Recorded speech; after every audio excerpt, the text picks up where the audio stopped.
Latest எபிசோடுகளை விளம்பரங்களே இல்லாமல் காணுங்கள்.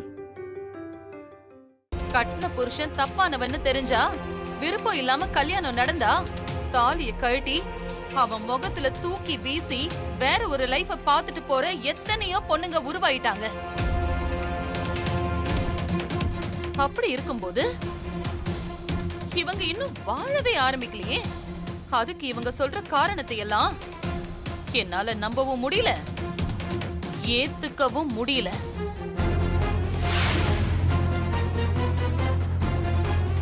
ஒரு ஆக்சிடென்ட்ல கால் உடைஞ்சு போயிடுச்சுன்னா அதை சரி பண்ணி நல்லா நடக்கதான் நினைப்போமே தவிர, அப்படியே இருந்து போன்னு யாரும் நொண்டிக்கிட்டே இருக்க மாட்டாங்க. அந்த மாதிரிதான் இந்த கல்யாணமும்.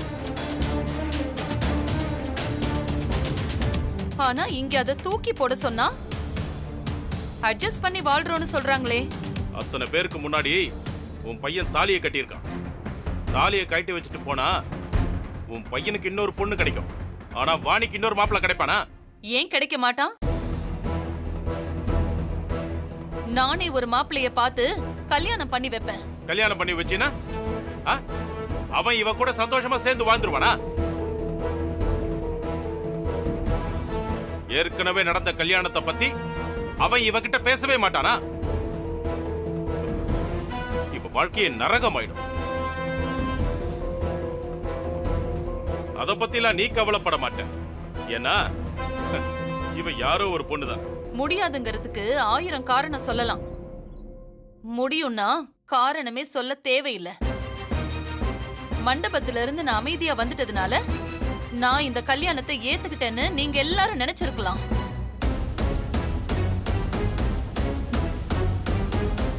ஆனா அங்க இருந்தா பிரச்சனை பெருசாகும், 4 பேரு அசிங்கமா பேசுவாங்களேன்னு ஒதுங்கி வந்தேன்.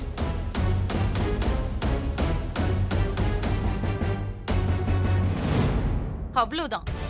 மத்தபடி என்னால இந்த கல்யாணத்தை ஒரு துளி கூட ஏத்துக்க முடியாது.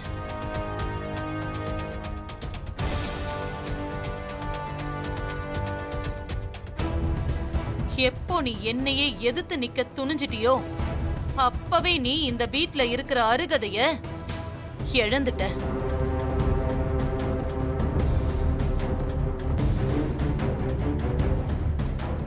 இதுக்கு மேல உனக்கு இந்த வீட்ல இடம் இல்ல. வெளியில போ.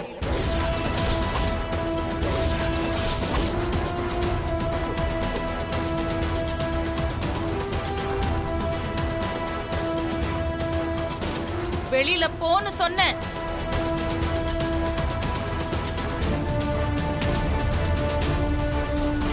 நான் உங்ககிட்ட மண்டபத்திலே சொன்னேன்ல, யார் என்ன சொன்னாலும் ஆண்டி அதை கேட்க மாட்டாங்க, வாணி அவங்க மருமகளா ஏத்துக்க மாட்டாங்கன்னு சொன்னேன்ல. இப்ப அதான் நடந்துட்டு இருக்கு பாருங்க. வேதா, நீ திரும்ப திரும்ப தப்பு பண்ணிக்கிட்டே இருக்க.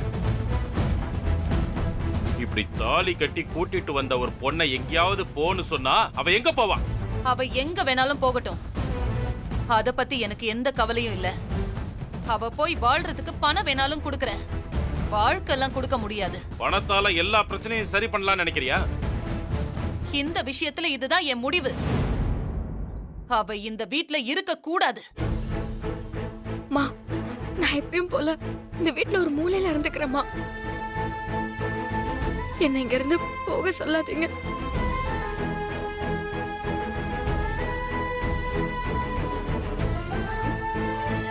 நீங்க என்ன மருமகளை ஏத்துக்க வேணாம், ஒரு வேலைக்காரியை ஏத்துக்கோங்கம்மா. எனக்கு அந்த இடம் போதும்.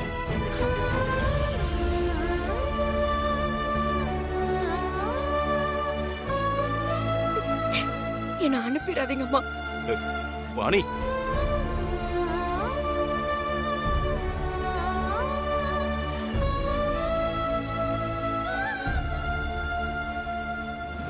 வேதா, அவளை நம்பாத. அவளை நீ இந்த வீட்டுல விட்டு வச்சேன்னா கண்டிப்பா ஏதாவது பண்ணி உன் வீட்டு மருமகளாயிடுவா.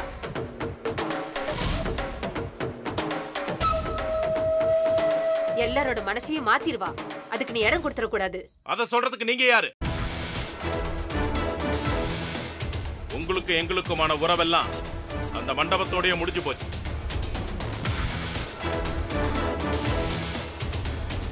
சிண்டு முடிகிற வேலையெல்லாம் வேற எங்கேயாவது வச்சுக்க. என் மருமக இந்த வீட்டுல தான் இருப்பா. அவளை யாரும் வெளியே அனுப்ப முடியாது.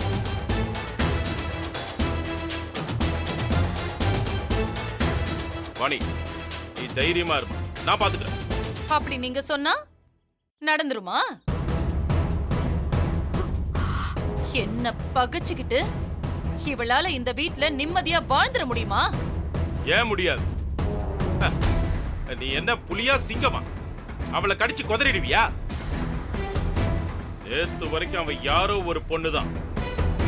இந்த வீட்டுல வேலை செஞ்ச ஒரு வேலைக்காரின்னு கூட நினைச்சுக்க. எப்ப என் மகன் இவ கழுத்துல தாலிய கட்டினானோ அப்பவே இவ இந்த வீட்டுக்கு உரிய மருமகளாயிட்டான்.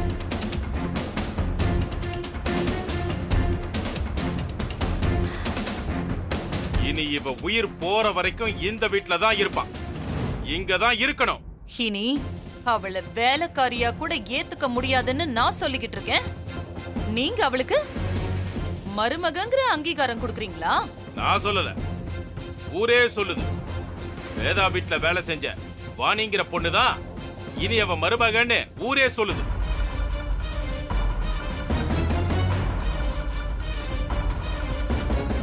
யாருக்கு என்ன கிடைக்கணும்னு நாம முடிவு பண்ண முடியாது வேதா. நமக்கு மேல ஒரு சக்தி இருக்கு. அந்த சக்தி வாணிதா இந்த வீட்டு மருமகன்னு முடிவு பண்ணிருக்கு. அந்த முடிவை உன்னால என்ன பண்ண முடியும்?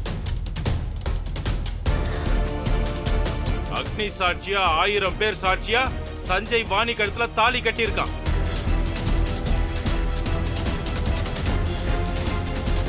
அந்த தாலி அவ்வளவு ஈஸியா நினைச்சிடாது.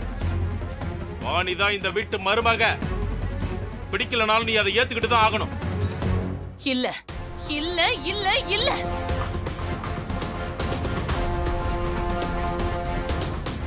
என்னால இவள மருமகளா ஏத்துக்க முடியாது.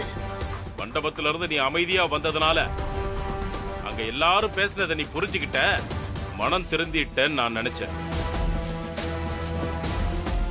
ஆனா நீ இன்னும் அப்படியே தான் இருக்க. என்ன தப்பா புரிஞ்சுக்கிட்டது உங்களோட முட்டாள்தனம். அதுக்கு நான் ஆளாக முடியாது. தப்பான விஷயத்த 4 பேர் சேர்ந்து சொன்னா அது சரியாயிடாது. அத்தனை பேர் சேர்ந்து சொன்னா அத நான் ஏத்துக்கணுமா?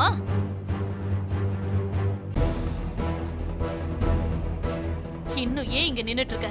கிளம்பு. இனிமே உனக்கு இந்த வீட்ல இடம் இல்ல. வேதா, இப்பதாமா கல்யாணம் முடிஞ்சிருக்கு. உடனே அவளை நீ இங்க இருந்து அனுப்பிட்டீனா உன்னை பத்தி வெளியில எல்லாரும் என்ன பேசுவாங்க? என்ன பேசுவாங்க? இறக்கமே இல்லாதவ அவ கௌரவம் தான் முக்கியம்னு தாலி கட்டின பொண்ண வீட்டை விட்டு வெளியில அனுப்பியிருக்கான்னு தப்பா பேசுவாங்களா? பேசட்டும். என்னால சிங்கிள் டிகிரி படிச்ச ஒரு வேலைக்கார பொண்ண என் மருமகளா ஏத்துக்கவே முடியாது. இல்ல வேதா, நான் என்ன சொல்றேன்னா, பிளீஸ்கா, உன்னோட வார்த்தைக்கு எப்பவுமே நான் மரியாதை கொடுப்பேன். ஆனா இந்த விஷயத்துல என்னோட முடிவை நான் மாத்திக்கிறதா இல்ல. இதுல நீ தலையிடாதக்கா. உன்னோட சுய கௌரவத்துக்காக உனக்காகவே வாழ்ந்துட்டு இருக்கிற உன் அக்கா அவங்க வார்த்தையை கூட காது கொடுத்து கேட்க முடியாதுன்னு சொல்லிட்டல. என்ன, எனக்கும் என் அக்காவுக்கும் வருத்தத்தை உண்டாக்க பாக்குறீங்களா? நான் ஏன் இப்படி பேசுறேன்னு என் அக்காவுக்கு நல்லாவே தெரியும். எங்க உறவுக்குள்ள நீங்க வர வேண்டாம்.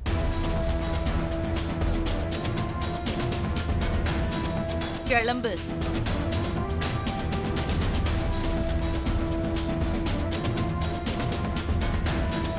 அம்மா, நான் உங்ககிட்ட ஒண்ணு சொல்லணும். இவள வீட்லயே வெச்சு போன்னு சொல்றத தவிர வேற என்ன வேணாலும் சொல்லு. அம்மா, மண்டபத்துல இந்த கல்யாணத்தை அத்தனை பேர் பார்த்திருக்காங்க. கல்யாணம் நின்று போன விஷயம் மீடியாவுக்கு தெரிஞ்சிருக்கும். இப்போ உங்க ஃபோக்கஸ் முழுக்க நம்ம மேலதாமா இருக்கும். இப்போ நீங்க என்ன முடிவெடுத்தாலும் அது ஒரு பெரிய நியூஸா மாறும். அது உங்க இமேஜை பாதிக்குமா?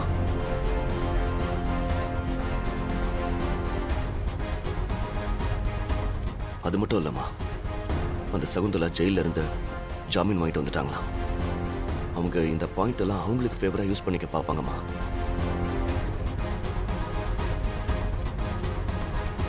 இந்த நேரத்துல நீங்க வாணியை வீட்டை விட்டு வெளியே அனுப்பணுமா? கொஞ்ச நாள் போகட்டுமா?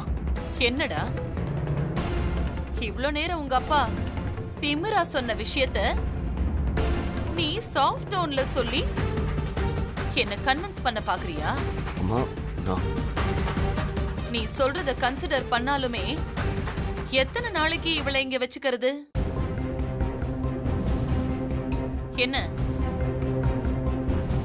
எல்லாரும் அமைதியாகிற வரைக்கும் இவளுக்கு ஒரு மருமகளா ராஜ மரியாதை கொடுக்கணுமா? அது இல்லம்மா, அது வந்து நீ ஒன்னும் சொல்ல வேணாம்.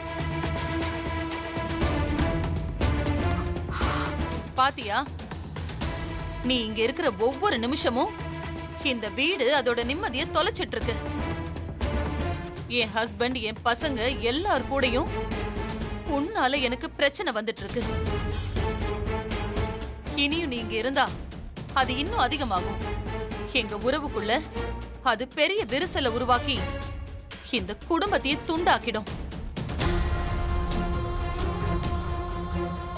அதெல்லாம் நடக்கணும்னு நீ ஆசைப்படுறியா? அவளை நீ இந்த வீட்டை விட்டு அனுப்புனாலும் நீ சொன்ன எல்லாமே நடக்கும் வேதா. என்ன மிரட்டுறீங்களா? உங்களோட மிரட்டலுக்கெல்லாம் நான் பயப்பட மாட்டேன். இவ போனதுக்கு அப்புறம் என்ன பிரச்சனை வந்தாலும் I am ready to face it.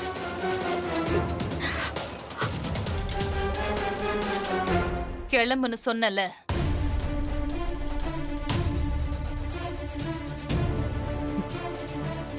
ஒரு தடவை சொன்னா கேட்க மாட்டியா நீ? வேதா, சொல்றத கேளு. வேண்டாம், நீ பெரிய தப்பு பண்ற.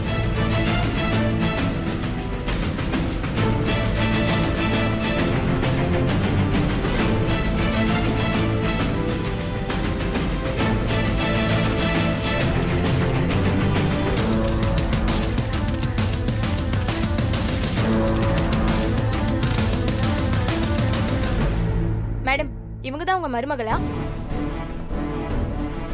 வேற ஒரு பொண்ணு கூட உங்க பையனுக்கு நிச்சயம் பண்ணிட்டு இந்த பொண்ணை உங்க பையனுக்கு கட்டி வச்சிங்களாமே.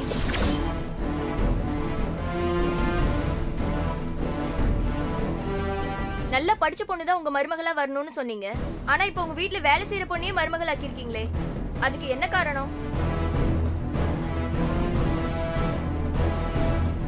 உங்க பையன் இந்த பொண்ணை லவ் பண்றாரா? இந்த கல்யாணத்துல விருப்பம் இல்லையா உங்களுக்கு?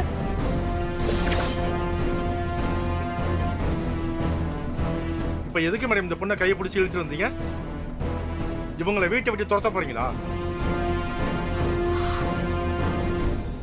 எல்லாத்துலயும் நம்பர் 1 பேர் எடுத்த உங்களுக்கு ஒரு வேலைக்கார பொண்ணு மருமகளா வந்துட்டாலேங்கிற கோபத்துல இவங்களை வீட்டை விட்டு வெளியில துரத்த பிளான் பண்றீங்களா?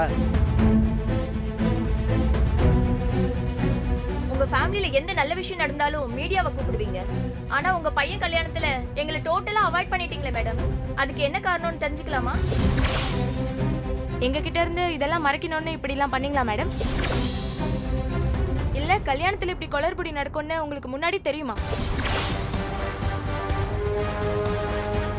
கல்யாணத்துக்கு முன்னாடி 2 பேரும் தப்பு பண்ணிட்டாங்களா? நிறுத்துங்க.